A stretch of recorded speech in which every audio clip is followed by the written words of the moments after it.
Flus ఎక్కువగా పెరగటానికి, spread అవ్వడానికి ముఖ్యమైన కారణాలు ఈ రెండు. ఒకటి వైరస్కి వాతావరణం అనువుగా ఉండటం, రెండవది హ్యూమన్ ఇమ్యూనిటీకి, మన ఇమ్యూన్ రెస్పాన్స్కి వాతావరణం ప్రతికూలంగా ఉంటాం. ఈ రెండు రీజన్స్ వలన ఫ్లూస్ అనేవి ఎక్కువగా పెరుగుతూ ఉంటాయి.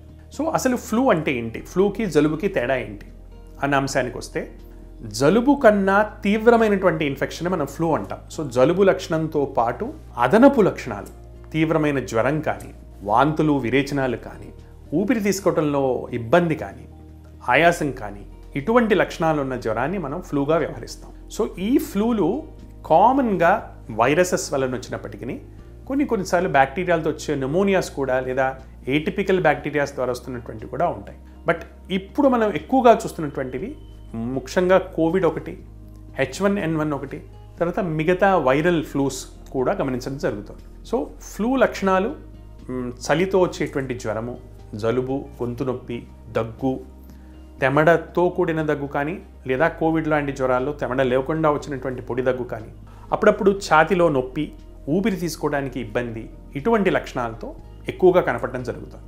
కోవిడ్ లాంటి జబ్బుల్లో జ్వరం ఎక్కువగా లేకుండా నీరసము, ఆయాసము, ఇటువంటి లక్షణాలతోటి ఒక 2-3 రోజులు మాత్రమే జ్వరం ఉండి, ఆ తర్వాత ఏ జ్వరం లేకుండా మళ్ళీ 4-5 రోజుకల్లా నీరసం పెరుగుతూ 6-7 రోజుకల్లా ఆయాసం రావటం కూడా చూడటం జరుగుతుంది. ఫ్లూ ట్రీట్మెంట్కి వచ్చేటప్పటికి మనకి తెలియాల్సిన విషయం ఏంటంటే, కోవిడ్ ట్రీట్మెంట్ గురించి మనం గత 2 సంవత్సరాలుగానే మాట్లాడుతూనే ఉన్నాము. సో కోవిడ్ని మిస్ కాకుండా దానికి ఉండేటువంటి ట్రీట్మెంట్ డిఫరెంట్గా ఉంటుంది కనుక, వైరల్ ఫ్లూలలో యాంటీబయాటిక్స్కి పెద్దగా రోల్ ఉండదు.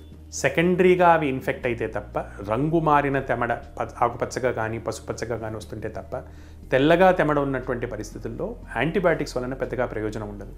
అందుకు వైరల్ ఫ్లూకి సంబంధించినటువంటి మాత్రలు, ఒసల్టామిర్ లాంటి మాత్రలు కానివ్వండి, లేదా యాంటీవైరల్స్ కానివ్వండి, కోవిడ్ అయితే కనుక రెమెడిసివిర్ లాంటి మందులు కానివ్వండి, ఇటువంటి మందులు వాడాల్సినటువంటి అవసరం ఉంటుంది.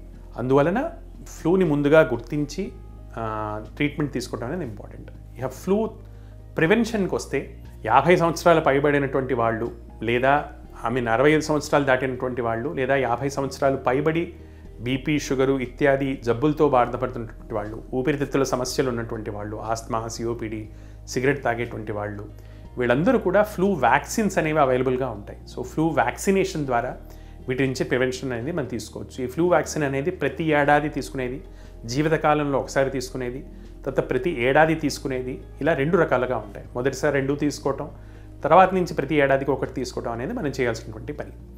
అలానే ఆల్రెడీ దగ్గొచ్చినటువంటి వాళ్ళు అన్ని ఫ్లూలు దగ్గటం ద్వారా కానీ, మన ఊపిరి ద్వారా కానీ, మనం వాడినటువంటి వస్తువుల ద్వారా వేరే వాళ్ళకి వ్యాప్తి చెందుతుంది కనుక, మాస్క్ వేసుకోవటం, దగ్గేటప్పుడు ఒక తుండుగుడ్డని అడ్డు పెట్టుకొని దగ్గటం, లేని పరిస్థితుల్లో చేతిలో లేదా మోచేతిలో దగ్గటం, పబ్లిక్ ప్లేసెస్ని అవాయిడ్ చేయటం, ఇటువంటి జాగ్రత్తలు, లేదా పబ్లిక్ ప్లేసెస్కి వెళ్ళిన తర్వాత చేతులు పరిశుభ్రంగా కడుక్కోవటం, ఈ జాగ్రత్తల ద్వారా దీని బారిన పడకుండా మనం ప్రివెంట్ చేసుకోవచ్చు.